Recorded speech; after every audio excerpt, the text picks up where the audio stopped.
ہم تو دعائیں کرتے ہیں اللہ ہمیں اہل بیت کے نوکروں کے نوکروں کے نوکروں میں ہی شمار کر دے، اتنا بھی کافی ہے۔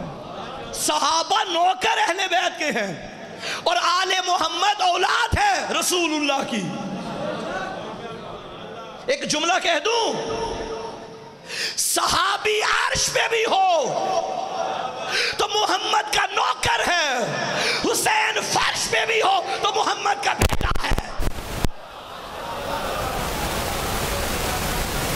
صلوات پڑھے محمد والے محمد۔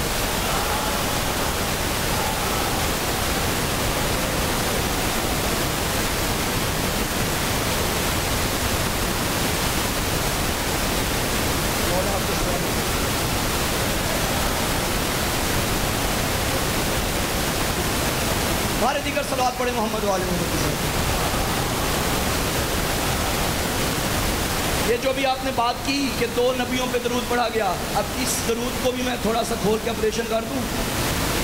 درود ابراہیمی کے ہم قائل ہیں، اللہم صلی علی محمد وعلی آل محمد کما صلیت علی ابراہیم، اے اللہ آل محمد پہ رحمتیں برسا جیسے تو نے ابراہیم کی اولاد پہ، ابراہیم کی آل پہ رحمتیں برسائیں۔ کما، یہ درود نہیں، یہ تشبیہ ہے۔ تو آل محمد پہ رحمت نازل کر جیسے تو نے ان پہ کی تھی۔ پتہ چلا سورہ یہ درود ابراہیمی میں بھی جن ہستیوں کو پہلے رکھا گیا وہ آل ابراہیم نہیں، وہ آل محمد ہے۔ ابراہیم کی آل کا ذکر تشبیہ کے طور پہ ہے۔ کما، جس طرح تو نے ان پہ درود بھیجا تھا ویسے ہی ان پہ درود بھیج۔ آل ابراہیم بھی ہمارے سر کا تاج ہے، آل محمد بھی ہمارے سر کا تاج ہے، لیکن فرق ہے علی کے خاندان سے اوپر چلے جاؤ، علی کی ذات سے اوپر چلے جاؤ، ابو طالب تک درود آل ابراہیم کا درود ہے، اور علی سے نیچے آؤ مہدی تک درود آل محمد کا درود ہے۔ یہی آل ابراہیم ہے، یہی آل محمد ہے۔ صلوات پڑھیں سارے مل کے بآواز بلند۔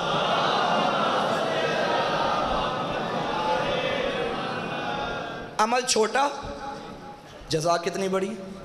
نماز میں نہ پڑھو، نماز مکمل نہیں ہے۔ ہم یہاں نہ پڑھیں تو ہماری مغفرت کا سامان نہیں پیدا ہوتا۔ اچھا، ایک اور عمل بتاؤں، چھوٹا سا عمل اور جزا کیا ہے۔ یہ میں مجلس پڑھتا ہوں، ذاکر صاحب پڑھتے ہیں، مولانا صاحب پڑھتے ہیں، خدا سب کو سلامت رکھے۔ ہم صاحب پڑھتے ہیں، آپ روتے ہیں، روتے ہیں، ہم بھی روتے ہیں۔ کسی کو رونا نہ آئے وہ رونے کی شکل بنا لیتا ہے۔ کتنا چھوٹا عمل ہے۔ جزا سنو گے، چھٹے مولا فرماتے ہیں من بکا او ابکا او تباکا وجبت لہ الجنہ، جو غم حسین میں روئے، رلائے یا رونے کی شکل بنائے اس پہ جنت واجب ہے۔ عمل چھوٹا، جزا اتنی بڑی۔ دل ہو تو ایک اور عمل پڑھوں۔ یہ جو آپ ہر نماز واجب کے بعد تسبیح حضرت زہرا پڑھتے ہیں، صلوات بھیجیے بی بی کے ساتھ۔ یہ ہے مستحب عمل۔ نماز السلام علیکم ورحمت اللہ وبرکاتہ بھی ختم ہو جاتی ہے، اس کے بعد جو تعقیبات ہیں وہ مستحب ہیں۔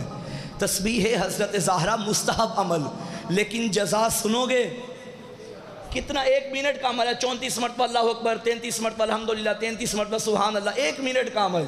لیکن آپ کے میرے چھٹے مولا فرماتے ہیں من سبح تسبیح فاطمہ الزہرا سلام اللہ علیہا فی دبر المکتوبہ من قبل ان یبسط رجلہ اوجب اللہ لہ الجنہ۔ چھٹے مولا فرماتے ہیں جو بندہ اپنی نماز کے بعد تسبیح زہرا کو اسی حالت میں پڑھتا ہے جس حالت میں وہ نماز ختم کرتا ہے، یعنی اپنی ٹانگیں پھیلانے سے پہلے جیسے اللہ اکبر ختم کیا وہیں پہ تسبیح شروع کر دی، مولا فرماتے ہیں یہ تسبیح کا اجر یہ ہے اللہ اس پہ جنت کو واجب کر دیتا ہے۔ ایک اور حدیث ہے چھٹے مولا کی، مولا فرماتے ہیں اگر میں ایک دن میں سارا دن نمازیں پڑھتا رہوں، سارا دن نمازیں پڑھتا رہوں اور وہ نماز میری تسبیح کے بغیر ہو لیکن 2 رکعت نماز تسبیح زہرا کے ساتھ پڑھوں، مولا فرماتے ہیں اگر ساری نمازوں کو اور اس 2 رکعت نماز کو ایک ترازو میں تولا جائے، ان سارے دن کی نمازیں جو تسبیح کے بغیر تھی ان کا پلڑا اوپر ہوگا، 2 رکعت کا نیچے ہوگا جس کے ساتھ زہرا کی تسبیح پڑھی گئی تھی۔ احبو الیہ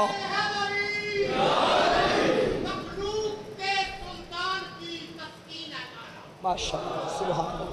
یاسین بھی کہتی ہے یاسین ہے زہرا۔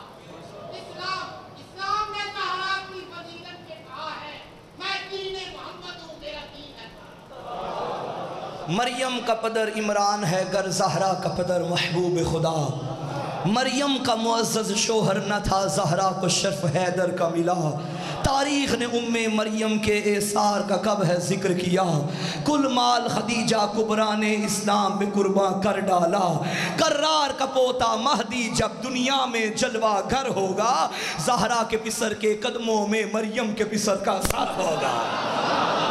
کون جانے مقام حضرت زہرا کو، واللہ بخدا جب مرو گے تو پتہ چلے گا مقام فاطمہ کیا ہے اور مقام محب فاطمہ کیا ہے۔ میرا دل نہیں تھا یہ پڑھنے کو لیکن بات آ گئی بی بی کی، محشر کے میدان میں جب بی بی کا حق مہر لکھوایا گیا تھا، شادی ہوئی مولا امیر سے عقد ہوا تو حق مہر بی بی نے فرمایا تھا بابا عرب کی عام عورتوں کا بھی وہی حق مہر درہم و دینار، میرا بھی وہی، میں تو آپ کی بیٹی ہوں۔ رسول نے فرمایا تھا زہرا جو لکھوانا ہے لکھوا، اب مانگنے والی بطول ہو دینے والا خدا ہو، کیا مانگا ہوگا سیدہ نے؟ کہنے لگی آپ کو یاد کیا ہے بی بی نے، کہنے لگی بابا میرا حق مہر یہ ہے، اللہ سے خود فرمائیے کہ محشر کے میدان میں اللہ مجھے یہ اختیار عطا کرے میں جسے چاہوں جنت میں لے جاؤں، جسے چاہوں۔ اور میں نے بہار میں یہ روایت پڑھی ہے، واللہ میرے رونگٹے کھڑے ہو جاتے ہیں، محشر کا میدان سجے گا، ایک گناہگار ہوگا مگر محب زہرا ہوگا، اسے جب جہنم میں لے کے جایا جائے گا، جہنم کے گڑھے میں پھینکنے والا وہ ہوگا، اس کو فرشتے ڈالنے والے ہوں گے، تب بی بی فرمائیں گی میرا اللہ تو نے تو کہا تھا میں تیرے حبداروں کو جہنم میں نہیں بھیجوں گا، اسے جہنم میں کیوں بھیج رہا ہے؟ تب آواز قدرت آئے گی فاطمہ جہنم میں جا رہا ہے تو اب واپس بلا، میں محشر کو بتاؤں جہنمیوں کو بھی نکال کے جنتی بنانے کا اختیار میں نے محمد کی بیٹی کو عطا کیا ہے۔ شرط ہے عزادارو سیدہ کے ساتھ مخلص ہو جاؤ، بطول کے ساتھ مخلص ہو، کیونکہ ہماری اس عزاداری کی بنیاد حضرت زہرا ہے، یہ دعا حسین کی ماں کی ہے جو آپ عزادار ہیں۔ 2 ہی تو چیزیں بی بی نے مانگی ہیں اللہ سے، ایک حسین کا علمدار مانگا، ایک حسین کا عزادار مانگا۔ اللہ اکبر، عمل چھوٹا جزا اتنی بڑی، دل ہو تو ایک اور عمل بتا دوں، اللہ اکبر، قبر حسین کی زیارت کرو جا کے، 1 دن کا عمل ہوگا، کتنی دیر میں زیارت ہو جاتی ہے، لیکن معصوم رسول اللہ فرماتے ہیں جو بندہ میرے بیٹے حسین کے روزے کی قبر کی 1 مرتبہ زیارت کرے گا اللہ اسے 70-90 مقبول حجوں کا ثواب عطا کرے گا۔ 70 کی بھی روایت ہے، 90 کی بھی روایت ہے، 90 مقبول حجوں کا۔ اب حج اللہ کے گھر کا حج، 1 مرتبہ قبر حسین کی زیارت اور وہاں 90 مرتبہ حج کا ثواب۔ یاد رکھنا اگر کوئی حج واجب ہے وہ اپنی جگہ واجب ہے، وہ ادا کریں گے آپ، ٹھیک ہے؟ یہ بات ہو رہی ہے مستحب حجوں کی، جو واجب ہے وہ ادا کرنا ہے۔ اگر 1 دفعہ واجب حج کر لیا ہے اسے چاہیے کہ اب کربلا جائے، کربلا جائے۔ اگر حج واجب ہے تو حج کرے پھر کربلا جائے۔ 1 زیارت کا 90 مقبول حجوں کا ثواب، اور یہ وہ حج نہیں جو مجھ جیسے طالب علم کی اقتداء میں ادا کیے جائیں، جو مولانا کی اقتداء میں ادا کیے جائیں۔ رسول فرماتے ہیں یہ وہ مقبول حج ہیں جو مجھ محمد کی اقتداء میں ادا کیے جائیں۔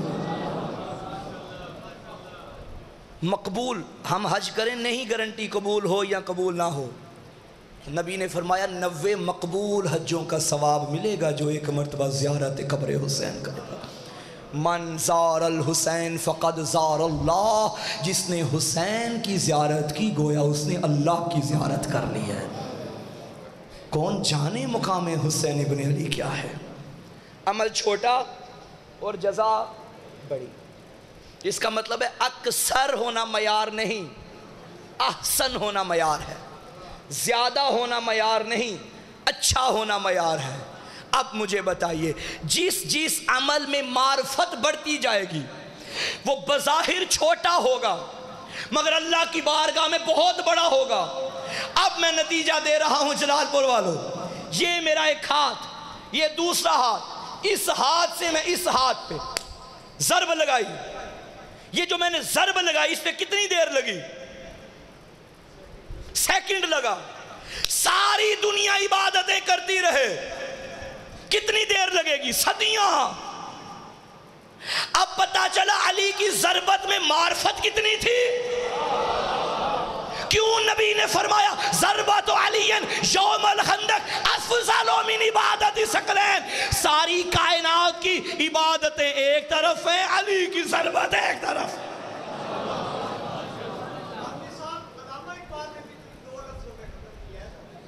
ماشاءاللہ، اسلام کے دامن میں بس دو ہی تو چیزیں ہیں۔ تیسری نہیں بتائی۔ آہا سبحان اللہ،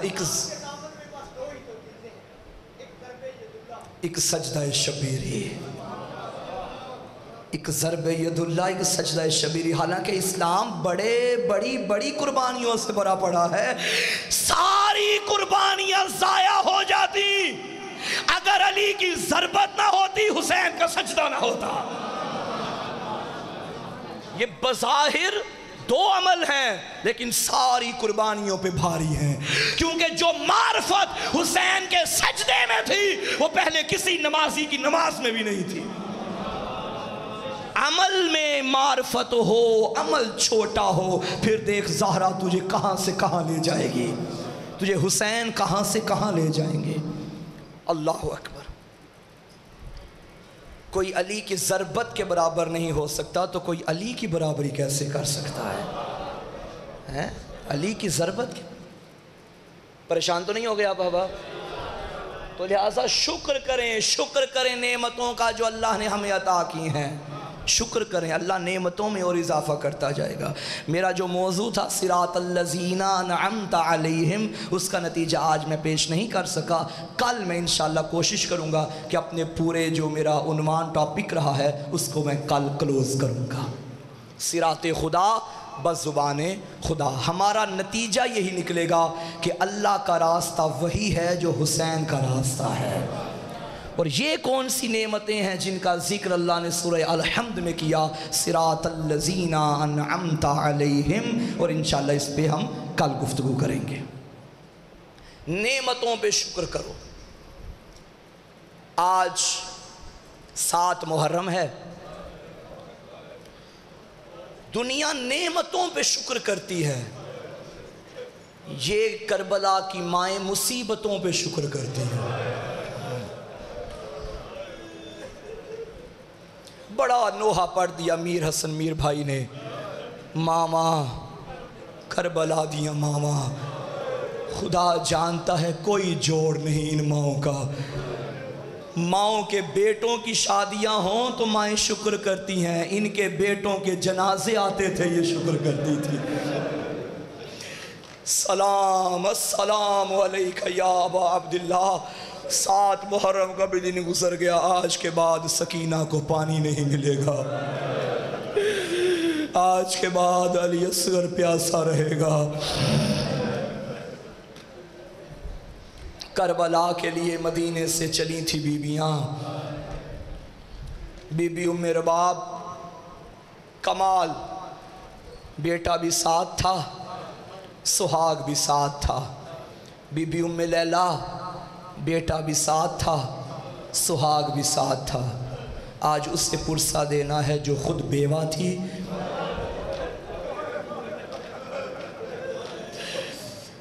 عورت بڑی نازک مزاج مخلوق ہے، دعا کیا کرو کوئی جوانی میں بیوہ نہ ہو جائے.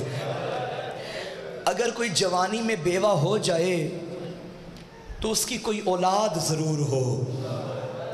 جس کا شوہر مر جائے نا اور اس کا جوان بیٹا ہو، وہ پھر کہتی ہے میری زندگی میرے بیٹے سے ہے، میں زندہ ہوں تو بیٹے سے زندہ ہوں. بی بی ام فروا، تیرا اپنا مقدر، تو نے جوانی میں شوہر کے جگر کے ٹکڑے دیکھے، تو نے بڑھاپے میں قاسم کے ٹکڑے دیکھے. آج پرسا دینا ہے اس ماں کو جو مدینے سے ایک 13 سال کا خوبصورت جوان لے کے چل رہی ہے. کربلا میں آ گئی شب عاشور، اپنے لال کو تیار کر رہی تھی. قاسم یاد رکھنا میں سید زادی نہیں ہوں، قاسم تیرا بابا بھی نہیں ہے، کہیں ایسا نہ ہو کہ ہماری قربانی قبول نہ ہو. دادی زہرا سے مجھے شرمندہ نہ کرنا. بس عزادارو ساری رات لال کو تیار کرتی رہی. آ گیا روز عاشور. قاسم جا چچا سے مقتل کی اجازت لے لے. چلتا چلتا 13 سال کا حسن کا یتیم چچا کے سامنے آیا. چچا اجازت ہے میں بھی جنگ کرنے چلا جاؤں؟ حسین نے 13 سال کے جوان کو دیکھا، سینے سے لگایا، میرا لال تو میرے حسن کی نشانی ہے. قاسم میرے لیے اکبر بھیجنا آسان ہے، قاسم میرے لیے اصغر قربان کرنا آسان. قاسم تو بھائی کی نشانی، تجھے کیسے بھیجوں؟ جب یہ جملہ سنا ایک مرتبہ تڑپا شہزادہ اور کہنے لگا چچا کیا میرا نام شہیدوں کی فہرست میں نہیں آئے گا؟ تب مولا نے فرمایا قاسم تیرا تو دور، شہیدوں میں تو میرے اصغر کا بھی نام آ جائے گا. اصغر کا نام سنا، بے شک 13 سال کا تھا مگر ہاشمی غیرت مند تھا. تڑپ کے کہنے لگا چچا اصغر تو میدان میں بھی نہیں جا سکتا، کیا یہ ظالم میری ماؤں کے خیموں میں آ جائیں گے؟ امام نے فرمایا نہیں قاسم میں خود لے کے جاؤں گا. میں ایک جملہ کہوں گا، اے حسن کے یتیم ابھی تو نے دیکھا نہیں، تو سوچا اور تڑپ گیا ظالم ماؤں کے خیموں میں. مولا ذرا شام غریبہ میں آ، تیری ماؤں کے خیمے کسی کے ہاتھ میں تازیانہ تھا. اجرکم اللہ. جب اندازہ لگا لیا شہزادے نے اجازت نہیں مل رہی، روتا روتا ماں کے خیمے میں آیا. اماں چچا سے اجازت نہیں ملی. ماں تڑپ گئی، اللہ کرے میری قربانی قبول ہو جائے.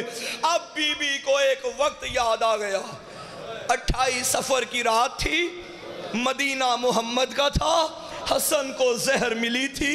حسن جگر پہ ہاتھ رکھ کے ام فروا کے حجرے میں آئے تھے اور کہا تھا قاسم کی ماں میرے لال کو میرے سینے پہ لٹا. جب قاسم 4 سال کا بابا کے سینے پہ لیٹا، ایک مرتبہ تڑپ کے کہتا تھا اماں مجھے کون سے گرم بستر پہ سلا دیا ہے؟ ماں کہتی تھی گرم بستر نہیں تیرے بابا کا سینہ. عزادارو اس وقت کی بات ہے جب وصیت کی تھی مولا حسن نے اور فرمایا تھا قاسم کی ماں میرے قریب آ، میں ایک تعویذ لکھ کے دیتا ہوں، اگر زندگی میں کبھی مشکل آ جائے یہ تعویذ میرے حصے کا کھول دینا. تعویذ میں کیا تھا؟ مولا حسین اے میرے بھیا حسین، کربلا میں میرے قاسم کو خالی نہ پلٹانا، بھیا میری قربانی قبول کر لینا. اب ام فروا نے وہ تعویذ کھولا. جتنے سفید ریش والے بزرگ بیٹھے ہو، آپ کا جوان گھر سے جائے آپ کا بازو پہ تعویذ باندھتے ہو. کیوں باپ باندھتا ہے تعویذ؟ میرا بیٹا بچ جائے، میرا بیٹا کہیں موت کی نظر نہ ہو جائے. یہ کائنات کا امیر نہیں غریب حسن تھا جو بیٹے کو تعویذ زندگی کے لیے نہیں موت کے لیے باندھ رہا. میرا بیٹا راہ امام میں شہید ہو جائے۔ بس اہل عزا بی بی نے وہ تعویذ کھولا، اب چلتی چلتی سوالن بن کے امام وقت کے خیمے میں آئی۔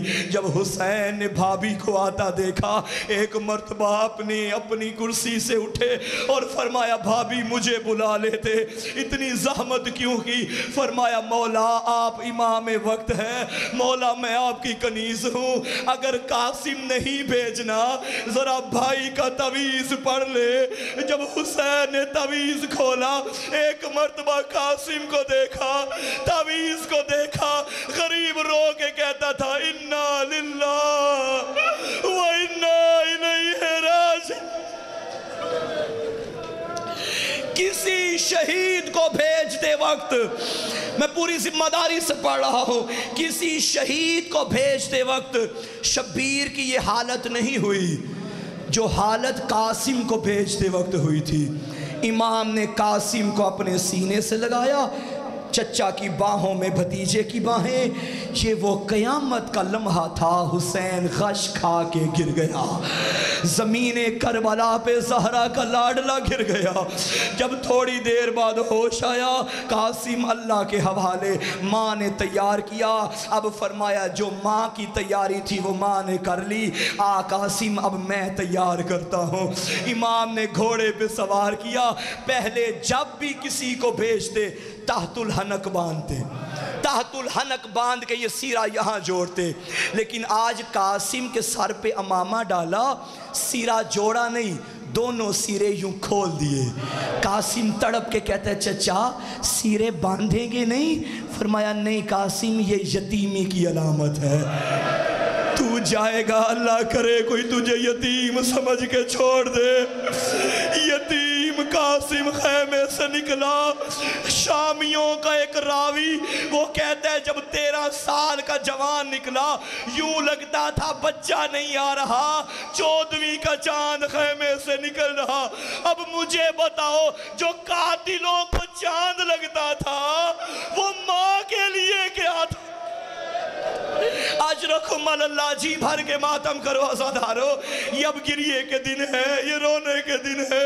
قاسم آ گئے میدان میں، آؤ دنیا والو حسن کے یتیم کی جنگ دیکھو۔ حسین ٹیلے پہ کھڑے ہو گئے، عباس دیکھ رہے تھے، در خیمہ پہ علی کی بیٹی، خیمے کے اندر ماں نے مسلح بچھا دیا، عباس شاباش دے رہے، قاسم شاباش، قاسم شاباش۔ قاسم لڑ رہا تھا، ہاشمی جوان تھا، اللہ کی لعنت ہو، ایک ملعون آگے آیا، اس نے کہا یہ بچہ ہے میں کیا کروں گا، میرے 4 بیٹے ہیں، ایک ایک جائیں گے اسے مار دیں گے۔ قاسم نے پہلے کو فنار کر دیا، قاسم نے دوسرے کو فنار کر دیا۔ جب سارے مارے گئے یہ کمینہ بول کے کہتا ہے اسے عام بچہ نہ سمجھو، یہ علی کا پوتا ہے، کوفیوں شامیوں آؤ مل کے حملہ کرے۔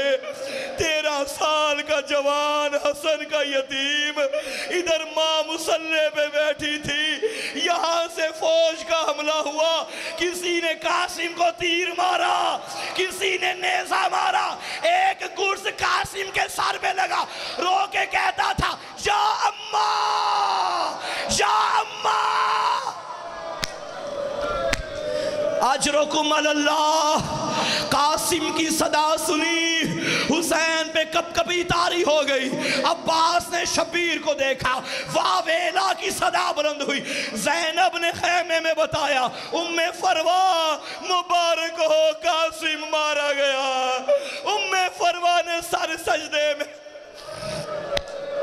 قاسم کی قربانی اللہ نے قبول کر لی۔ کیا عزادارو یہیں پہ شہادت ہو گئی قاسم کی؟ چچا کو بلا رہا تھا، چچا آئیے میری مدد کیجئے۔ حسین چلتے کیسے چلے، صبح سے لاشیں اٹھا اٹھا کے تھکا ہوا تھا، کیسے لاش پہ پہنچے، آخر پہنچے اور فرمایا قاسم معاف کرنا میں نے آنے میں دیر کر دی، مجھے بتاؤ یہ حسین کو جملہ کیوں کہنا پڑا تھا؟ یہاں حسین خیمے سے نکل رہے تھے، ظالموں نے کہا حسین آ گیا، اب مشرقی فوج مغرب کو بھاگی، مغرب کے گھوڑے مشرق کو بھاگے، درمیان میں قاسم کا لاشا تھا، گولی